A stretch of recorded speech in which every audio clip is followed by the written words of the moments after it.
Okay, so now this large intestine begins from the ileocecal junction over here, okay, and the first part, large intestine, you have the cecum, okay, appendix over here that goes up to here, and then ascending colon, transverse colon, descending colon, then you have sigmoid colon and rectum and canal, okay. Out of that, the transverse colon and appendix is the intraperitoneal as well as the sigmoid colon, and rest of the part are retroperitoneal, okay. Ascending colon, the cecum, descending colon, and rectum and canal, they are the retroperitoneal organ, okay. If you see carefully the difference between the small intestine, large intestine, okay, they are wider in caliber, okay, most part is fixed, here the most part is mobile, okay, jejunum and ileum is mobile, okay, and there are three cardinal features are present on the large intestine, okay. These three cardinal features or the main features of large intestine are, okay, one of this is the fat-filled appendages, okay, we call it appendages epiploiky. So these are the appendages epiploiky, appendices epiploiky. Even it's more evident in the sigmoid colon here. These fat-filled, these are called appendices epiploiky, okay.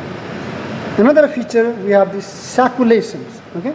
So you can see ascending colon here.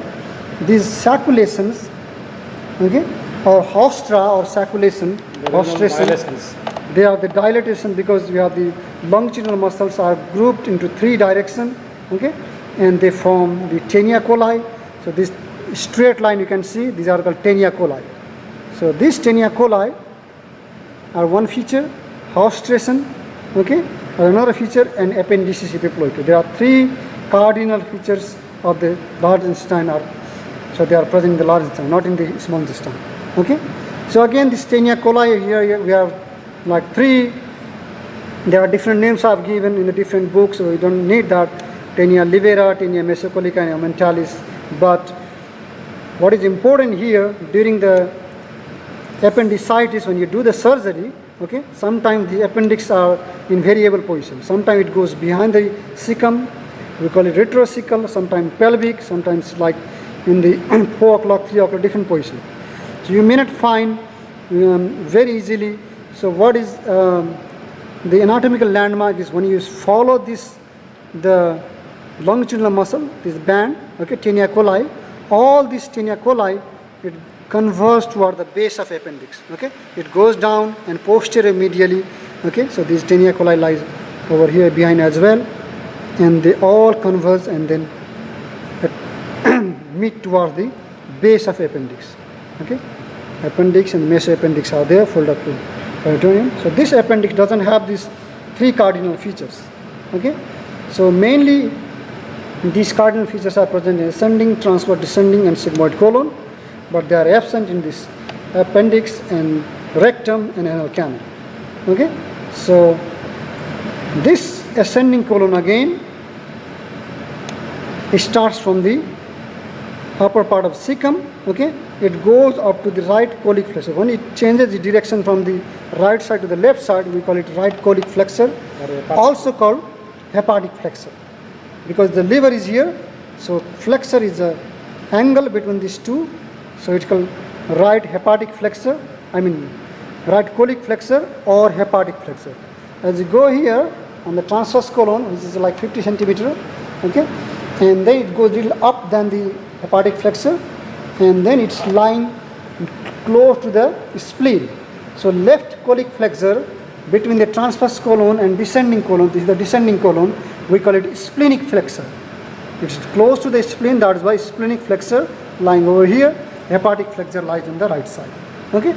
And then from the splenic flexor up to the iliac fossa, you can see left iliac fossa, it goes this descending colon here, okay. So actually before the iliac fossa, iliac fossa, yes.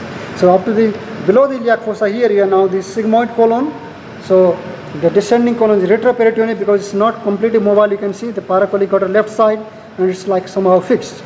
It's only covered by peritoneum, anterior and the lateral side, but most part posterior side is fixed. But when it gets intraperitoneal again, now forming a fold, so this is the sigmoid mesocolon. So the sigmoid mesocolon is again intraperitoneal. This is highly mobile again. Okay? So there is an inverted V shape like the fold of peritoneum, and the apex of the sigmoid mesocolon, behind the apex, left ureter runs. Okay? The junction between this, the left common iliac and the external and internal iliac divides when the common iliac divides into left and when the left common iliac divides into the external and internal iliac artery, that junction lies just behind the apex, and just above that you have the left ureter runs. Okay, behind this the V shape. Okay, so left ureter. All right.